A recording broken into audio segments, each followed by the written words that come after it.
Penuntun Saat Teduh Sinode Gereja Kristen Jakarta, Rabu 5 April 2023. Judul renungan, Ingatlah Getsemani. Diambil dari kitab Lukas 22 ayat 39 sampai 46. Di Taman Getsemani. Lalu pergilah Yesus keluar kota dan sebagaimana biasa ia menuju Bukit Zaitun. Murid-muridnya juga mengikuti dia. Setelah tiba di tempat itu, ia berkata kepada mereka, "Berdoalah supaya kamu jangan jatuh ke dalam pencobaan." Kemudian ia menjauhkan diri dari mereka, kira-kira seperlempar batu jaraknya. Lalu ia berlutut dan berdoa. Katanya, "Ya Bapakku, jikalau Engkau mau, ambillah cawan ini daripadaku. Tetapi bukanlah kehendakku, melainkan kehendak-Mu lah yang terjadi." Maka seorang malaikat dari langit menampakkan diri kepadanya untuk memberi kekuatan kepadanya. Ia sangat ketakutan dan makin bersungguh-sungguh berdoa. Peluhnya menjadi seperti titik-titik darah yang bertetesan ke tanah. Lalu ia bangkit dari doanya dan kembali kepada murid-muridnya.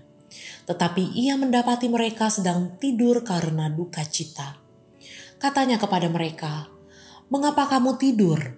Bangunlah dan berdoalah, supaya kamu jangan jatuh ke dalam pencobaan."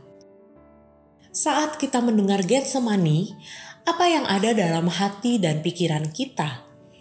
Ya, tentang penderitaan dan keselamatan. Yesus tahu apa yang akan terjadi. Ia akan mengalami penderitaan yang amat keji. Ia tahu akan ditangkap di sana.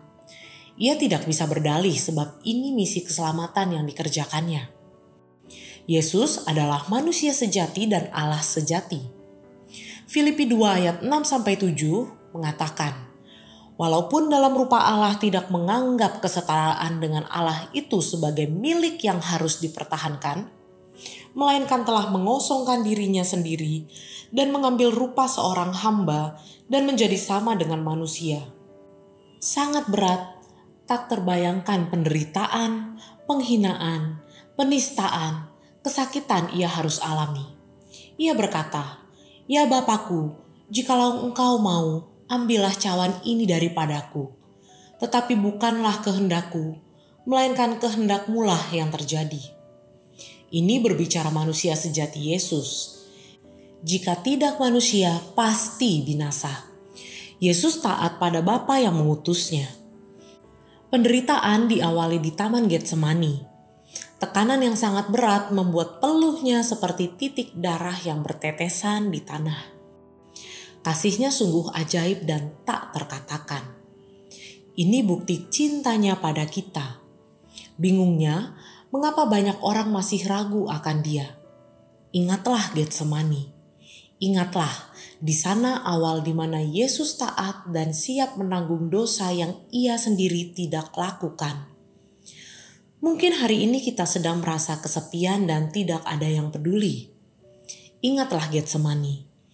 Itu yang menjadi sebuah ingat-ingatan bagi kita untuk menghargai pengorbanan Yesus. Tidak melakukan hal yang sia-sia. Menjadi ingat-ingatan kita untuk tetap kuat menjalani hidup ini karena ada kasih Yesus untuk kita. Ingat Getsemani, ingat cinta Tuhan. Ingat Getsemani, ingat pengorbanan Yesus buat kita semua. Terpujilah nama Tuhan.